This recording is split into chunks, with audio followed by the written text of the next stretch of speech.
Hello friends and welcome to Out of Pocket. My name is Ryan, aka Rhan, and today we are doing our first tasty tier list. However, before I jump in, I want to clarify something real quick that came to my attention. When I say Ryan, aka Rhan, I'm not saying Ron, R-O-N, like Harry Potter. I'm saying Ron, R-H-A-N. It's my Discord username, it's my Pocket username. I just wanted to clear that up. Tasty tiers. So today for the first tasty tier, we are ranking the crown rares. Now you might ask, how are we ranking them? What's the standard by which we're ranking them? Well, basically what I think most deserves to be the crown rare of the set. What best exemplifies the set that it's representing? So without further ado, let's run down the tier list. So first we have Crown Jewel. This is the S tier up here, and we will have one Crown Jewel. After that, this will soon become quickly apparent why it's named this. We have the California Gold Rush. Quickly after that, we have the Prince, and then after that, we have the Popper. And then I put a blank tier here because to me, the last one is so bad that it needed an extra tier in between it and the rest of the field. And then lastly, we have Fool's Gold, which again, spoiler, is in fact one of these crown rares. So maybe you can speculate along before I get there. All right, let's jump right in. We're starting in order of set. So if you look at the bottom here, it's an order by set, starting with Genetic Apex and ending with, of course, Secluded Springs. So first, we have Mewtwo. Now, I think I will just preface this to say I like Pokemon that are on the cover of the pack that are also the crown rare. They've done this with a lot, so maybe this is a spoiler, but there's going to be a California Gold Rush in tier A here. So Mewtwo, we're going to go ahead and throw an A. Nextly, we have Pikachu, so same deal. I am going to rank a little bit if they're in the same tier on which one is a better card. They're kind of even. I would probably say Mewtwo just because it's a little stronger and stuff, but I also don't like energy discard. I've said that, so we're going to put Pikachu here. Even though it is contingent on bench, it's not too bad. All right, next up we've got Charizard, so it's joining the California Gold Rush. It's going to get those gold nuggets. We're going to put Charizard...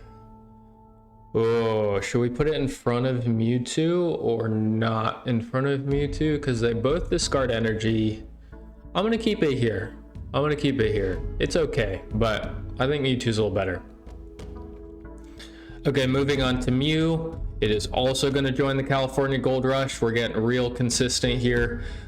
Mew kind of sucks, to be honest. I think obviously it's got a 1 attack, which is great, but its genome hacking ability could be really good, right? If you're fighting this Charizard here, it's gonna be 200. If you're fighting Mewtwo, or was it? Yeah, 200 and 150, I think. So it could be really good, but you also could be fighting, you know, a basic that does 20 and it does literally nothing. So I think it's compelling because it has 3 colorless, but overall, I would say Mew is not my favorite. I don't like the randomness of Mew. Sometimes it's really good, sometimes it's terrible. So we're gonna keep it there.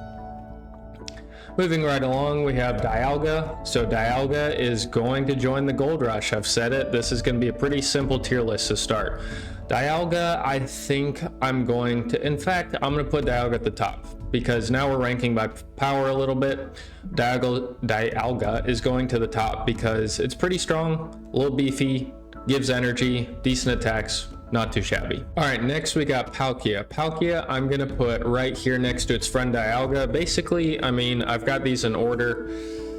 I think, you know, Mew's just not good. It was probably decent when it came out, but it's just, these are all very mid. All the GA cards are very mid. And then the STS, I mean, they're not bad. You know, Dialga and Palkia are not too bad. So we'll keep them there. Palkia's got a lot of stuff going for it now with water, so we'll keep it right there. Guess who else is joining the California Gold Rush? Arceus, and Arceus I think is unequivocally the best of these Pokemon right here.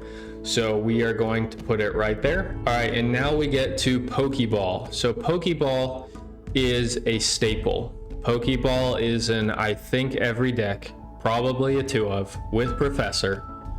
And it helps you get through your deck faster. It helps you get to what you need faster. I have none of them because, like I said, I have yet to pull a crown rare. I think I've pulled over 7,000 cards now and I still have not pulled a crown rare. I forget what the percentage is. Maybe it's want to say I did the math once and it was like one every 8,000 cards or something. I don't remember, but anyway, Pokeball. I would like 2 of these one day. We'll see. Maybe not. But Pokeball is unequivocally the crown jewel. I think it is the best crown rare. Yes, it's not a Pokemon on the cover of the pack. It's from Shining Revelry, but it's just a staple. If they did a crown rare with Professor or other things like that, people would just want it. So crown jewel for me, Pokeball. All right, moving on to Solgaleo. I'm telling you guys, this is a somewhat standard, monotonous tier list. We got Solgaleo also joining the rush for gold to California. So Solgaleo is going at least here. It's hard to say because, okay, Arceus is basic, all the rest are basic. So all these are basic. No, sorry, I'm dumb. Charizard's not basic. Mews basic, Charizard stage 2, basic, stage 2, basic. So it's hard to rate Solgaleo and Arceus because they're both super good. Right now, I think you have to say Arceus in light of where we're at with Secluded Springs. I think you got to put Arceus ahead of Solgaleo, but Solgaleo's super good. It just isn't shining in the meta, shining in the meta right now. So maybe just needs more gold Solgaleo. All right, Lunala is joining the gold rush. And we are going to put Lunala. Okay, so I'm going to be boring and put Lunala right behind Solgaleo. I think Lunala is actually really solid. I don't know the best strategies to play with it, but the fact that it can just switch energy back and forth and attack for 100 potentially is pretty good. So I don't know how much experimentation people have done with Lunala, but I think it's not too bad. All right. Now, moving on, we've got Nihilego, Eevee, Lugia, Ho, Mantike. I'm just going to go ahead and throw these. Y'all know where these are going. Listen, Lugia sucks. Lugia without Ho-Oh is probably the worst Pokemon in the game. So it's 3 energy and then it discards all of them. Obviously, it's really good with Ho-Oh or if you can get a lot of energy generation, but by itself, it's terrible. So it's going down here.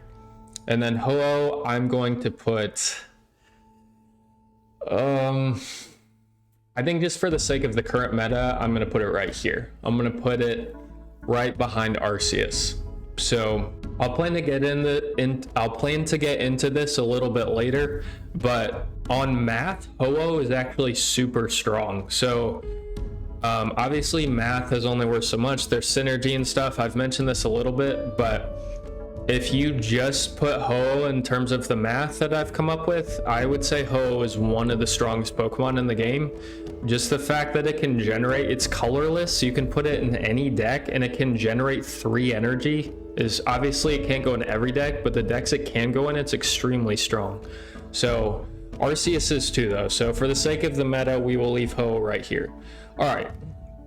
Now, spoiler alert, one of these is the Prince, one's the Pauper, and one's Fool's Gold. So, cast your votes. Maybe put it in the comments before. But we are going to go, let's see, what order should we go in? All right, we'll start with the Prince. No, let's start with the Pauper. All right, Mantike is, in fact, the Pauper. Now, here's the thing. Mantike's really good, right? People are going to run Mantike in water decks. It's very good, although it's not in Suicune decks.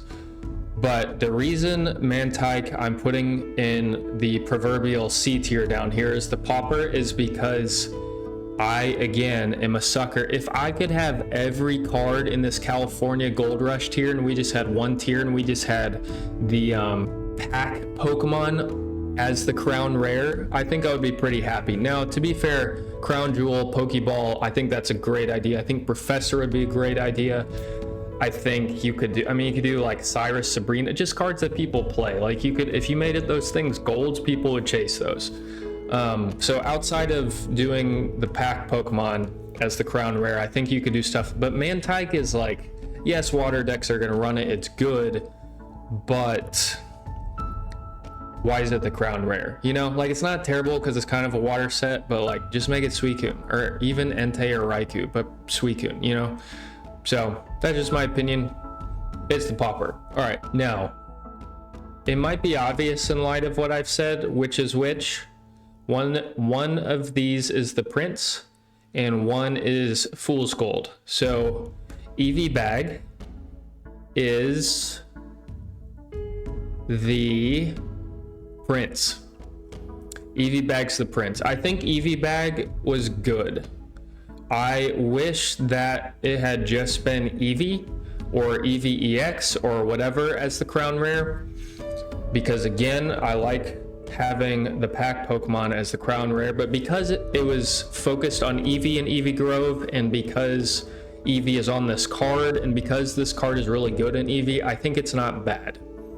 It's still niche, kind of like Mantike. It's still niche, but I think it's somewhat represented. I guess that's what I'm trying to say. I want a card that represents the set. If it's the crown rare, I want it to, obviously there's one per pack. I want it to represent the pack. So if you're not going to do the Pokemon on the front, then at least do something that kind of represents. So I think Eevee does that pretty well. Which leads me to Extra Dimensional Crisis, Nihilego, Fool's Gold. Now, here's the thing. The reason I have an empty tier here and I'm doing it this low is because Nihilego's a good Pokemon, right? It's good. In some ways, you could say it represents the set. It's an Ultra Beast. You know, it does its little poison thing. It's good in some decks. But that set was about the Ultra Beast, which yes, it is, but like Buzzwole was the emblem. Buzzwole is kind of the leader, if you will, the representation in many ways competitively from that set. Obviously Guzzlord as well, but one of those two, in my strong opinion, namely Buzzwole, should have been the crown rare. If you really wanted to argue for another one, you could say Guzzlord, or you know, maybe one of the other ones, I don't know. But Nihilego, yes, it's a good Pokemon. Yes, people use it. Yes, it's got a good ability. It's useful in a variety of dark decks, but why is it the crown rare? I just remember getting it, and I started in Celestial Guardians, and so I went through CG, and then what was it? I guess it was EC right after that, and I was like, what is this? Like, why is Nihilego? It just made no sense to me. So you can hate on it, you can like it, you can agree, you know, leave your opinion in the comments, but here's my tier list, and let's hop back out of it. All right, thanks for watching. We kept it nice and short and sweet this week. Next week, I will plan to do my first Throwback Thursday segment because the new set isn't coming out until September 30th on a Tuesday. So I'll plan to do a new set review and reaction on that Tuesday, the 30th. And then the following Thursday, not 2 days after the set comes out, but the Thursday after that, which is about 9 days after. In fact, it is 9 days after. I'll plan to do a gameplay video so I can keep kind of a consistent schedule moving forward. With that said, again, I appreciate y'all, and I'll plan to see you in the next one. See ya.